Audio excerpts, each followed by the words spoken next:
Hello friends, स्वागत है आप सभी का हमारे YouTube channel go to success में। फ्रेंड्स, अगर आप चैनल पर नए हैं तो चैनल को सब्सक्राइब कर ले। चैनल का नाम है गोल टू सक्सेस। अगर आप नेट, जेआरएफ, पीजीटी, जीआईसी या फिर असिस्टेंट प्रोफेसर एग्ज़ाम की तैयारी कर रहे हैं सोशियोलॉजी से, तो इस चैनल के साथ जुड़कर आप यहां से अपनी स्टडी को कंप्लीट कर सकते हैं। प्लेलिस्ट में उन सभी वीडियोस के फोल्डर्स आपको मिल जाएंगे, आप वहां से उन वीडियोस को देख सकते हैं। आज की इस वीडियो में टोटल 20 क्वेश्चंस को सॉल्व करने वाले हैं, तो चलिए स्टार्ट करते हैं। फर्स्ट क्वेश्चन है, निम्न में से कौन सा एक कथन सही है? ई गॉफमैन के अनुसार सामाजिक भूमिका की अवधारणा का उद्गम है। ऑप्शंस देखिए, ऑप्शन ए है नाटकीय प्रतिवेश, ऑप्शन बी है सामाजिक जीवन, ऑप्शन सी है भूमिका अनुकूलन की प्रक्रिया एंड ऑप्शन डी है इनमें से कोई नहीं। तो यहाँ पर फर्स्ट क्वेश्चन का राइट आंसर नाटकीय प्रतिवेश हो जाएगा। ऑप्शन ए यहाँ पर राइट आंसर हो जाएगा। गॉफमैन की अगर बात करते हैं तो इनके जो कॉन्सेप्ट्स हैं वो दो इम्पॉर्टेंट कॉन्सेप्ट्स हैं। एक है संपूर्ण संस्था और दूसरा जो इन्होंने कॉन्सेप्ट दिया है वो कलंक की अवधारणा दी है। ठीक है, तो यहाँ पर फर्स्ट का राइट आंसर ऑप्शन ए हो जाएगा। नेक्स्ट है, ऐसी परिस्थिति जिसके अतिरिक्त व्यक्ति के पास कोई विकल्प नहीं होता वो क्या कहलाती है? ऐसी परिस्थिति जिसके अलावा व्यक्ति के पास कोई विकल्प नहीं है। ऑप्शन देखिए, प्रदत्त परिस्थिति है, प्रमुख परिस्थिति है, अर्जित परिस्थिति है और प्रधान परिस्थिति है। तो यहाँ पर सेकंड का राइट आंसर क्या होगा? प्रदत्त परिस्थिति। ऑप्शन ए यहाँ पर राइट आंसर हो जाएगा। प्रदत्त परिस्थिति होती क्या है? व्यक्ति को जन्म से ही मिल जाती है अपने आप। इसके लिए व्यक्ति को किसी भी तरीके का कोई भी प्रयास नहीं करना पड़ता है। अब प्रदत्त परिस्थिति है जो कि व्यक्ति को जन्म से ही प्राप्त हो रही है। इसके निर्धारण के जो आधार हैं जिनमें कुछ प्रमुख है, जैसे कि लिंग भेद, आयु भेद, जन्म, जाति या फिर प्रजाति। ठीक है, ध्यान दीजिएगा, लिंग भेद, आयु भेद, जन्म, जाति या प्रजाति, तो ये प्रदत्त परिस्थिति के निर्धारण के आधार हैं। ठीक है, तो यहाँ पर सेकंड का राइट आंसर क्या होगा? Option A. नेक्स्ट है, निम्न में से किसके द्वारा प्रदत्त परिस्थिति को पुनर्बल प्राप्त होता है? प्रदत्त परिस्थिति को ऑप्शंस देखिए, जाति, वर्ग, धर्म और राज्य। तो यहाँ पर थर्ड का राइट आंसर क्या होगा? ऑप्शन ए, जाति। ऑप्शन ए यहाँ पर राइट होगा। नेक्स्ट क्वेश्चन है, भूमिका के बारे में निम्न में से कौन से कथन सही हैं? भूमिका के बारे में तो पहला है, भूमिका वह कार्य है जिसे एक व्यक्ति प्रत्येक परिस्थिति के अनुरूप संपन्न करता है। दूसरा है, भूमिका का परिस्थिति से कोई संबंध नहीं होता। तीसरा है, भूमिका स्थिर है एंड चौथा है, भूमिकाओं के निर्वाह से समाज में प्रकार्यात्मक आवश्यकताएं पूरी होती हैं। ठीक है, तो यहाँ पर भूमिका से संबंधित क्या सही है ये बताना है। तो यहाँ पर भूमिका वह कार्य है जिसे एक व्यक्ति प्रत्येक परिस्थिति के अनुसार संपन्न कर रहा है, पूरा कर रहा है, और भूमिकाओं के निर्वाह से, भूमिकाओं को पूरा करने से समाज में प्रकारात्मक आवश्यकताओं की पूर्ति होती है। ऑप्शन डी यहाँ पर राइट आंसर हो जाएगा, फोर्थ का। ठीक है, भूमिका है क्या? परिस्थिति का गतिशील और व्यवहारिक पहलू है, ये बोला जाता है भूमिका के लिए। जब व्यक्ति को कोई परिस्थिति मिलती है तो उस परिस्थिति से संबंधित जो दायित्व या कर्तव्य है जिसे व्यक्ति को पूरा करना होता है, व्यक्ति पूरा करता है, उसको ही हम भूमिका कहते हैं। हॉटन हंट का क्या कहना था कि एक विशिष्ट सामाजिक पद धारण करने के बाद व्यक्ति जिस तरीके का व्यवहार करता है वह ही उसकी भूमिका कहलाती है। ध्यान रखिएगा, एक विशिष्ट सामाजिक पद को बोल रहे हैं। ठीक है, विशिष्ट सामाजिक पद धारण करने के फलस्वरूप या बाद व्यक्ति जिस भी तरह का व्यवहार करता है उसको हम भूमिका कहेंगे। किसने कहा है? हॉटन हंट ने कहा है। ऑप्शन यहाँ पर राइट आंसर डी होगा। नेक्स्ट है, किसी विश्वविद्यालय द्वारा किसी व्यक्ति को प्राप्त डीलेट की जो मानद उपाधि होगी वो किस में आएगी, क्या कहलाएगी? ऑप्शन ए है भूमिका रहित परिस्थिति, ऑप्शन बी है भूमिका सहित परिस्थिति, ऑप्शन सी है परिस्थिति रहित भूमिका एंड ऑप्शन डी इनमें से कोई नहीं। तो यहाँ पर फिफ्थ का राइट आंसर क्या होगा? भूमिका रहित परिस्थिति। ऑप्शन ए यहाँ पर राइट आंसर हो जाएगा। नेक्स्ट क्वेश्चन है, निम्न में से कौन सा ध्रुवीय परिस्थिति के उदाहरण है? सही उत्तर नीचे दिए गए कूट की सहायता से चयन करें। तो भाई, जजमान, पति पत्नी, माता पिता पूछा है, ध्रुवीय परिस्थिति के उदाहरण पूछे हैं। ठीक है, तो यहाँ पर क्या होगा? बी, केवल तीसरा और चौथा, ऑप्शन बी यहाँ पर राइट हो जाएगा। ध्रुवीय परिस्थिति या युग्मीय परिस्थिति कहें या हम परिस्थिति संबंध कहें, तीनों एक ही हैं। और ये जो कॉन्सेप्ट है वो किसने दिया है, बियरस्टेड ने दिया है। तो ये यहाँ पर आपको ध्यान रखना है। और ये क्या कहलाती है, ये कैसी परिस्थिति, तो ये जो जोड़े में मौजूद होती हैं, ठीक है, जैसे माता पिता, स्त्री पुरुष, पति पत्नी, दुकानदार ग्राहक, ठीक है।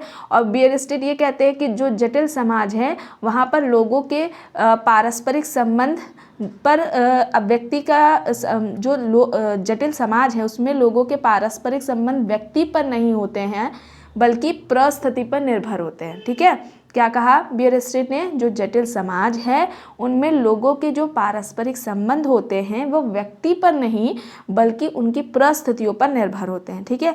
तो युग्मीय परिस्थिति या ध्रुवीय परिस्थिति या परिस्थिति संबंध, जो कि तीनों एक ही हैं, उसके उदाहरण माता पिता, स्त्री पुरुष, पति पत्नी, दुकानदार ग्राहक, ये सभी होंगे, ठीक है। ऑप्शन बी यहाँ पर राइट होगा। नेक्स्ट है, किसका कहना है कि विज्ञान का संबंध वैज्ञानिक पद्धति से है ना कि अध्ययन विषय से, ठीक है। इंपॉर्टेंट है, कई बार पूछा गया है, विज्ञान का संबंध वैज्ञानिक पद्धति से है ना कि अध्ययन विषय से। ऑप्शंस देखिए, ग्रीन है, स्टुअर्ट चेज है, मोन्जर है, गुडे है। तो यहाँ पर 7th का right answer Stuart Chase, option B यहाँ पर राइट होगा। नेक्स्ट है, किसका कहना है कि कम संख्या वाली जाति भी संगठन एवं एकता के बल पर प्रभु हो सकती है। कम संख्या वाली जाति ये भी संगठन और एकता के बल पर प्रभु हो सकती है। ऑप्शन देखिए, योगेंद्र सिंह है, श्रीनिवास हैं, एससी दुबे है एंड DN मजूमदार है। तो यहाँ पर 8th का राइट आंसर क्या होगा, ऑप्शन ए योगेंद्र सिंह होगा, ठीक है, श्रीनिवास नहीं है। यहाँ पर कम संख्या वाली जाति संगठन और एकता के बल पर प्रभु होने की बात कर रही है, ठीक है। संख्या में कम है जाति, जो कम संख्या वाली जाति है और जो एकता के बल पर उन्होंने कहा है कि ये भी प्रभु हो सकती है। यहाँ पर श्रीनिवास जो बात करते हैं डोमिनेंट कास्ट की, जो उन्होंने कॉन्सेप्ट दिया था, अगर उनके बारे में बात करें तो उन्होंने मैसूर के रामपुरा गांव का अध्ययन किया था। किस बुक पर उन्होंने बात की है, तो द डोमिनेंट कास्ट इन रामपुरा है। The dominant caste and Rampura इनकी बुक का नाम है, ठीक है। मैसूर के रामपुरा गांव पर अध्ययन करके एक कॉन्सेप्ट दिया था और उन्होंने 3 तरह की जो विशेषताएं हैं, या हम बोले कि किसको हम कह सकते हैं कि ये प्रभु जाति है, निर्धारण के जो तत्व है या आधार, तो उन्होंने 3 बताए मेन। पहला बताया संख्यात्मक शक्ति, यानी कि संख्या ज़्यादा होनी चाहिए। यहाँ पर कम संख्या वाली बात की गई है, ठीक है, कम संख्या वाली जाति। लेकिन श्रीनिवास क्या कहते हैं, संख्या अधिक की बात करते हैं, संख्यात्मक शक्ति की बात करते हैं। फिर सेकंड बताते हैं श्रीनिवास अधिक भूमि होनी चाहिए, या उसको आर्थिक शक्ति की बात करते हैं इसमें। और थर्ड जो बात करते हैं राजनीतिक शक्ति, ठीक है, राजनीतिक शक्ति की बात करते हैं, ये श्रीनिवास ने बात की। यहाँ पर कम संख्या वाली जाति भी संगठन और एकता के बल पर प्रभु हो सकती है, ये योगेंद्र सिंह का कहना है। ऑप्शन ए यहाँ पर राइट होगा। नेक्स्ट है, किसने कृषक समाज को आधा समाज कहा है, कृषक समाज को आधा समाज। ऑप्शन देखिए, क्रोबर है, रॉबर्ट रेडफील्ड है, जॉर्ज फोस्टर है, ऑस्कर लेविस है। तो यहाँ पर 9th का right answer option C George Foster हो जाएगा, ठीक है। वृहद समाज, या हम किसी भी देश के बारे में या हम समाज के बारे में बात करें तो वो 2 भागों से बनता है, इनका कहना है फोस्टर का। एक भाग जिसमें फसल उगाने वाले जो लोग होते हैं, जो कि गांव में रहते हैं, उनकी बात करते हैं। और दूसरे ऐसे लोग जो शहरों में रहते हैं, जिसको वे उच्च वर्ग कहते हैं, ठीक है। तो जो फसल उगाने वाला या कृषि करने वाला जो भाग है, लोगों का जो भाग है, क्षेत्र है, उसको ही फोस्टर कृषक समाज कहते हैं, ठीक है। तो ये याद रखिएगा, ऑप्शन सी यहाँ पर राइट है। इसके अलावा अगर हम क्रोबर की बात करें तो ये कृषक समाज को क्या कहते हैं, अंश समाज या खंड समाज। तो ये भी याद रखिएगा, कृषक समाज को अंश समाज या खंड समाज किसने कहा है, तो वो क्रोबर है, ठीक है। तो यहाँ पर राइट आंसर 9th का क्या था, फोस्टर, ऑप्शन सी। नेक्स्ट है, किसने समुदाय को 3 भागों में विभाजित किया है। समुदाय के जो 3 भाग हैं वो ग्रामीण, नगरीय और क्षेत्रीय समुदाय बताएं। अब ऑप्शन देखिए, मैकेवर एंड पेज हैं, किंग्सले डेविस है, ऑस्कर लेविस है और हैगेट है। तो यहाँ पर राइट आंसर क्या है, मैकेवर एंड पेज, ऑप्शन ए यहाँ पर राइट आंसर है। अब ये समुदाय कहते किसे हैं, मैकेवर पेज किसको कहते हैं समुदाय, उसे देखिए।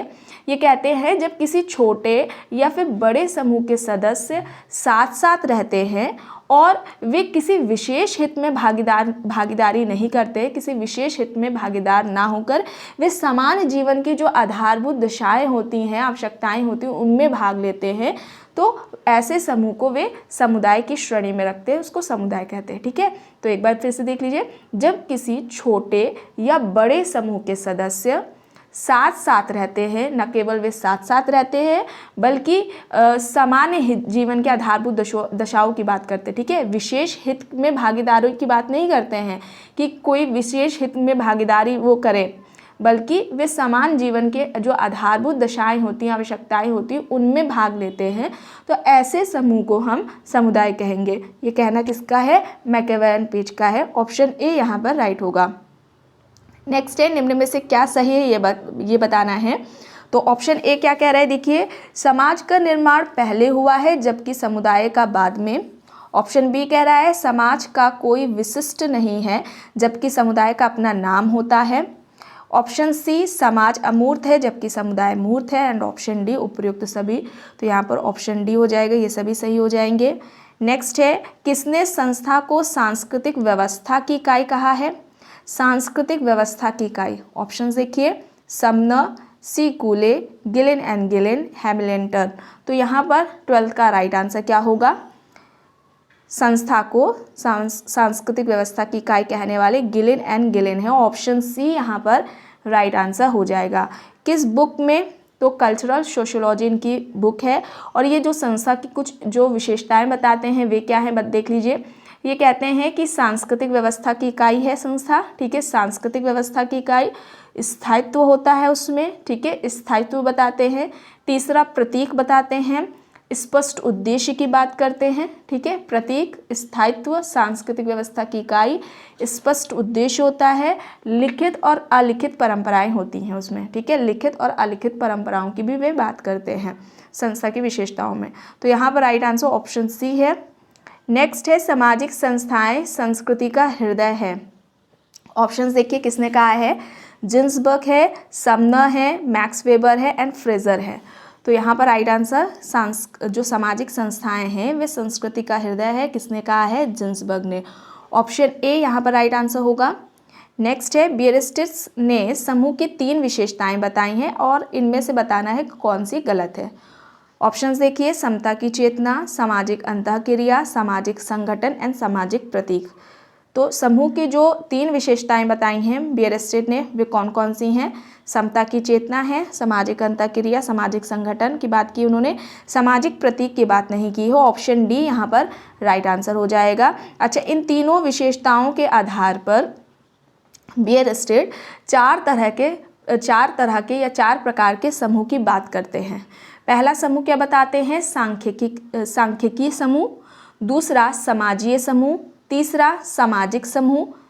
चौथा, सहचारी समूह। ठीक है, फिर से देख लीजिए, सहचारी समूह, सामाजिक समूह, समाजीय समूह और सांख्यिकीय समूह। ये 3 विशेषताओं के आधार पर वे समूह की 4 तरह के समूहों की बात करते हैं। तो ये विशेषताएं ध्यान रखिएगा और किन समूहों की बात की है 4 प्रकार के, उनके भी नाम को आपको याद रखना है। तो यहाँ पर राइट आंसर ऑप्शन डी है। नेक्स्ट है, किसी भी व्यक्ति संग्रह को हम समूह तभी कहेंगे जब उनमें हम की भावना हो और उनमें परस्पर अंतरक्रिया हो। यह तर्क है किसका? ऑप्शंस देखिए, जॉर्ज सिमेल है, गिटलर है, एडवर्ड सापिर है एंड जॉनसन है। तो किसी भी व्यक्ति संग्रह को हम समूह तभी कहेंगे जब उनमें हम की भावना हो और उनमें परस्पर अंतरक्रिया हो, तो उसको ही हम समूह कहेंगे। कहना किसका है? गिटलर का है। ऑप्शन बी यहाँ पर राइट आंसर हो जाएगा 15 का। गिटलर क्या कहते हैं, जब समूह की बात करते हैं तो वे 2 पक्षों या 2 आधारों पर बात करते हैं। ये 2 आधार कौन से हैं? बाह्य पक्ष और आंतरिक पक्ष। एग्जाम में ये भी पूछते हैं कि समूह की बात या समूह की व्याख्या 2 आधारों पर, बाह्य पक्ष और आंतरिक पक्ष के आधार पर किसने की है? तो गिटलर है। बाह्य पक्ष कहते हैं इसे हम देख सकते हैं, व्यक्ति कब किस व्यक्ति से अंतर क्रिया कर रहा है। और जो आंतरिक पक्ष की बात करते हैं जिसको हम देख नहीं सकते, जैसे कि ग्रुप में लोगों के प्रति जो लगाव होता है, वी फीलिंग्स होती हैं, इन्हें हम देख नहीं सकते, तो ये आंतरिक पक्ष में आ जाता है। ठीक है, तो वे क्या कहते हैं कि किसी भी व्यक्ति के संग्रह को हम समूह तभी कहेंगे, ग्रुप हम तभी कहेंगे जब उनमें ये दोनों ही पक्ष पाए जाते हैं, यानी कि बाह्य पक्ष भी और आंतरिक पक्ष भी।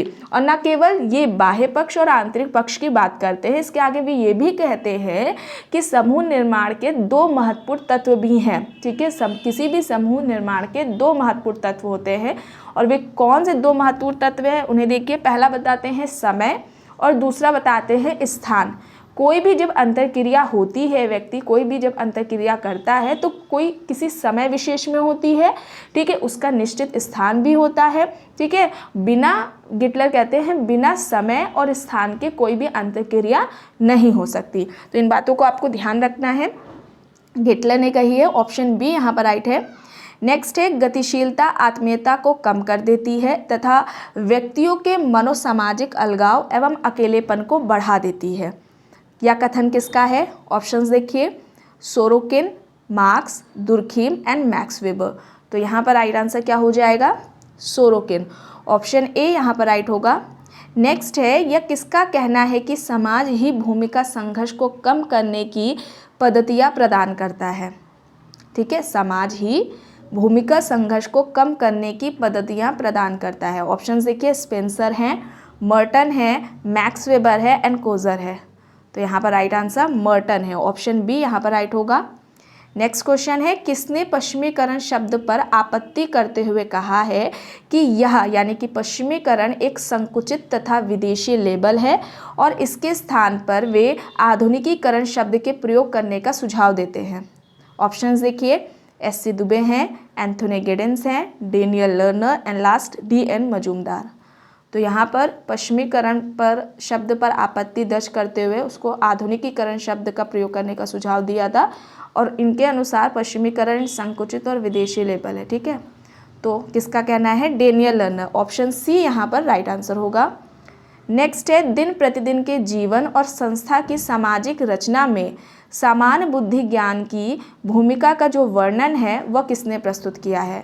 दिन प्रतिदिन के जीवन और संस्था की सामाजिक रचना में समान बुद्धि ज्ञान की भूमिका का जो विवरण है वो किसने दिया है? ऑप्शंस में है पीटर बर्जर, गॉफमैन, गारफिंकल एंड बोटोमो। तो यहाँ पर राइट आंसर क्या है? Peter Berger. ऑप्शन ए यहाँ पर राइट होगा। नेक्स्ट है, किसके अनुसार अधिसंरचना उतनी ही महत्वपूर्ण है जितनी की प्राथमिक संरचना? अधिसंरचना उतनी ही महत्वपूर्ण है जितनी की प्राथमिक संरचना। ऑप्शन देखिए, Karl Marx, Althusser, Habermas and Coser. तो यहाँ पर राइट आंसर क्या है? अल्थ्यूजर। ऑप्शन बी यहाँ पर राइट आंसर है। तो फ्रेंड्स, आज की वीडियो में बस इतना ही। आई होप ये आपको वीडियो पसंद आई होगी। अगर पसंद आई है तो प्लीज़ लाइक करिएगा, कमेंट करके ज़रूर बताइएगा। चैनल पर अगर आप नए हैं तो चैनल को भी ज़रूर सब्सक्राइब कर लीजिएगा, एंड इस वीडियो को जितना हो सके ज़्यादा से ज़्यादा लोगों के साथ शेयर भी ज़रूर करिएगा।